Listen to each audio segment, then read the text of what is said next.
Questa sera volevo farti una domanda. Perché è così difficile lasciare andare una persona che hai amato?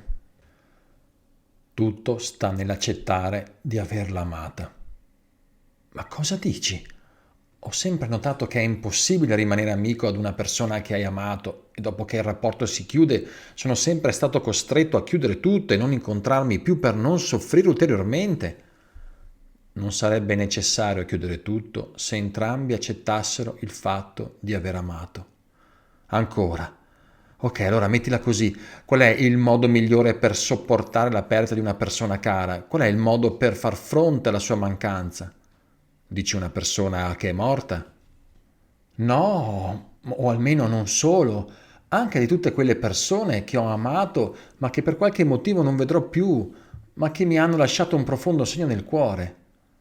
La chiave sta nel sentire che le persone che hai amato e che hanno fatto un pezzo di strada con te non le hai mai perse, in questo le hai amate.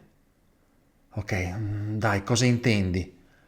Se accetti veramente di aver amato, non pretendi il loro amore, non pretendi di essere capito o ricambiato, ed è proprio la pretesa di questo che ti fa chiudere.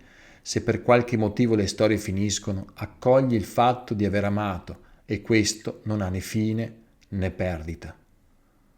Sì, ma quando finisce un amore si sta male, si fa fatica a sopportare la perdita per quello che è stato, per tutta la strada fatta assieme.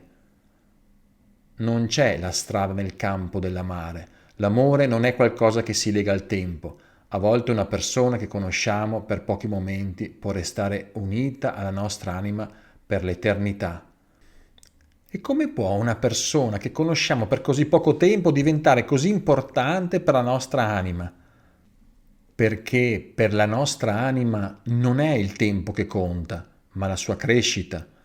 Tu vorresti trattenere tutto come era, ma non c'è più il come era. Tu vorresti che la persona ti capisse e fosse nella tua stessa visione crescita delle cose ora, ma non tutti i tempi sono uguali per tutti. Tu vorresti che le cose funzionassero, ma le cose vanno come devono andare.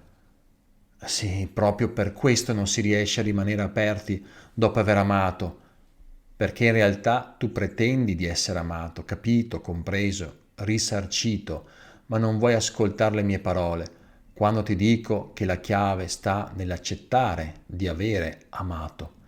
Tu ti chiudi perché non hai avuto in cambio ciò che desideravi, non sei più amico perché è troppo doloroso sentire che non hai più ciò che volevi. E questo è umano, ma scusami, questo modo non è amore. Ma tu mi hai chiesto come sopportare la perdita, giusto? Sì, appunto. La chiave è smettere di sopportare, poiché non c'è perdita. Devi sentire che hai amato e che c'è quell'amore in te. A me verrebbe voglia di continuare con quella persona, di riprovarci, di vedere se l'amore può ripartire.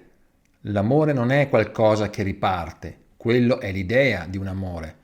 Quello è l'amore bisognoso, pretenzioso. In realtà l'amore non riparte perché continua ad esserci, che la storia continui o meno, comprendi? Sì, ma è assurdo. Meglio chiudere tutto, meglio dimenticare, meglio non incontrarsi, non essere amici. Non puoi essere amico di una persona che hai amato. Ecco, vedi? Appunto. Ma puoi essere colui che ama ancora, a prescindere dall'amicizia. Sì, vabbè, ma tu vuoi l'impossibile, è difficilissimo sostenerlo, poiché se la metti così il tuo amore è dipendente. Prova ad amare tutto quello che di bello ricordi di queste storie che ti hanno fatto crescere sino a questo punto.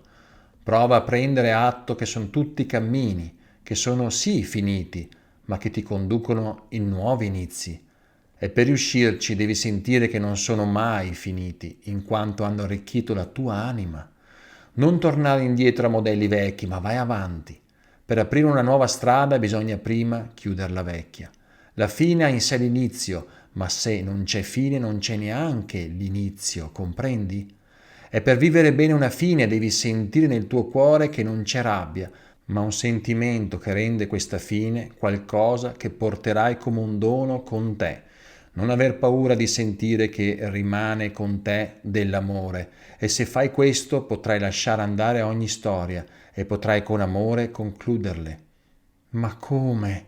Sentendo ringraziamento per tutto questo. Dovrei anche dire grazie. Sì, dal profondo del tuo cuore. Ringraziarti e ringraziare. E con questa parola grazie porre veramente la parola fine e lasciare che la fine abbia con sé l'inizio. Non aver paura e senti che hai amato e ami e questo rimarrà in te. Ok, basta così per questa sera. Grazie per tutto, grazie, sì, grazie di cuore.